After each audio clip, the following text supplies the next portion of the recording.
Hi guys, ముందుగా last time biker movie రివ్యూకి వచ్చిన మంచి కామెంట్స్ కి టికెట్స్ గివ్ అవే ఇస్తా అన్నాను భయ్యా. కానీ నేను సెలెక్ట్ చేసిన వాళ్ళకి రిప్లై ఇచ్చిన వాళ్ళు నా రిప్లై ని మిస్ అయ్యారు. ఈసారి మాత్రం మీరు అలా మిస్ అవ్వకండి. యాజ్ యూజువల్ గా మంచి కామెంట్స్ కి నా సైడ్ నుండి డెకాయిట్ కి 2 టికెట్స్ గివ్ అవే ఇస్తా భయ్యా. జస్ట్ నా ఛానల్ ని సబ్స్క్రైబ్ చేసుకొని నా నెరేషన్ ఎలా ఉంది, ఏమైనా చేంజెస్ చేసుకోవాలా అని చెప్పండి. ఇంకా రివ్యూలోకి వస్తే సినిమా బాగుందా బాలేదా అని పక్కాగా చెప్పలేకపోతున్నా భయ్యా. ఎందుకంటే ఇదే సినిమా ఎవరైనా ఒక మీడియోకర్ యాక్టర్ చేసి ఉంటే ఖచ్చితంగా నేను సూపర్ ఉంది అని చెప్పేవాడిని. కానీ ఇది అడివిశేష్ మూవీ అండ్ ఆయన మూవీస్ కి ఒక స్టాండర్డ్స్ ఉంటాయి, అవి రీచ్ అవ్వలేదనేదే నా బాధ. సినిమా చూశాక పర్ఫెక్ట్ మూవీ అవ్వడానికి అన్ని పొటెన్షియాలిటీ ఈ మూవీకి ఉన్నా ఎగ్జిక్యూషన్ దగ్గర కొంచెం స్లిప్ అయ్యారనిపించింది భయ్యా. స్టోరీ గురించి ఎక్కువ డిస్కస్ చేయను, ఎందుకంటే స్పాయిల్ చేయదలుచుకోవట్లేదు కాబట్టి. కానీ ప్రమోషన్స్ లో చెప్పినట్టు ఇది జస్ట్ యాక్షన్ మూవీ అయితే కాదు. మోర్ దెన్ యాక్షన్, ఇది ఒక లవ్, పెయిన్, రివెంజ్ మిక్స్ అయిన ఒక ఎమోషనల్ రైడ్. కాకపోతే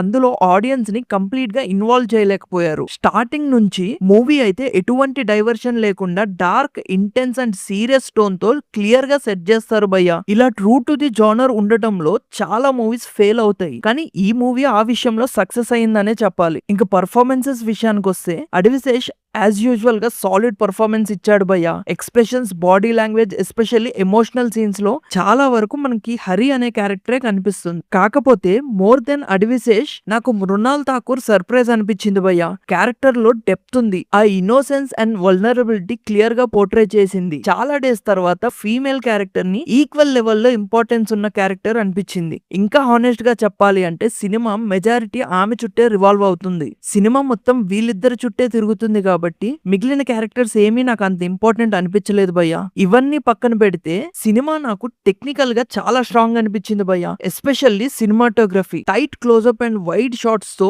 పిక్చర్ పర్ఫెక్ట్ గా ఉన్నాయి. లిఫ్ట్ లో ఒక యాక్షన్ సీక్వెన్స్ ఉంటుంది, దాని camera work and action choreography మస్త్ అనిపించింది. అండ్ బ్యాక్గ్రౌండ్ స్కోర్ అక్కడక్కడ వర్కౌట్ అవుతుంది. అన్ని బాగున్నాయి అంటున్నావు, మరి ఎందుకు నచ్చలేదంటే స్టోరీ భయ్యా. స్టోరీ కొంచెం ప్రిడిక్టబుల్ గానే ఉంది, కాకపోతే ట్రీట్మెంటే కొంచెం డిఫరెంట్ గా ట్రై చేశారు. స్క్రీన్ ప్లే కూడా కొంచెం క్లమ్జీగా అనిపించింది. ఎమోషనల్ సీక్వెన్సెస్ కొన్ని చోట్ల బాగా ఉన్నాయి అనిపించినా ఇంకొన్ని చోట్లలో ఆ డెప్త్ మిస్ అయింది అనిపించింది. అండ్ ఇంకొన్ని సీన్స్ అన్నెసెసరీగా రిపీట్ చేశారు అనిపించింది భయ్యా. ఈ ఇన్కన్సిస్టెన్సీనే సినిమాకి పెద్ద డ్రాబ్యాక్ అని చెప్పుకోవచ్చు. ఓవరాల్ గా డెకాయిట్ ఒక డీసెంట్ వాచ్ భయ్యా. జస్ట్ అడివిశేష్ మూవీ కాబట్టి ఇంత డిస్కషన్ చేస్తున్నా, లేదంటే సూపర్ హిట్ అనే చెప్పేవాడిని. ఎందుకంటే ఆయన సెట్ చేసిన స్టాండర్డ్స్ అలాంటివి. ఇన్ కేస్ మీరు కూడా సినిమా చూసుంటే మీకు ఎలా అనిపించిందో కామెంట్ చేయండి. అండ్ నా ఛానల్ ని సబ్స్క్రైబ్ చేసుకోండి.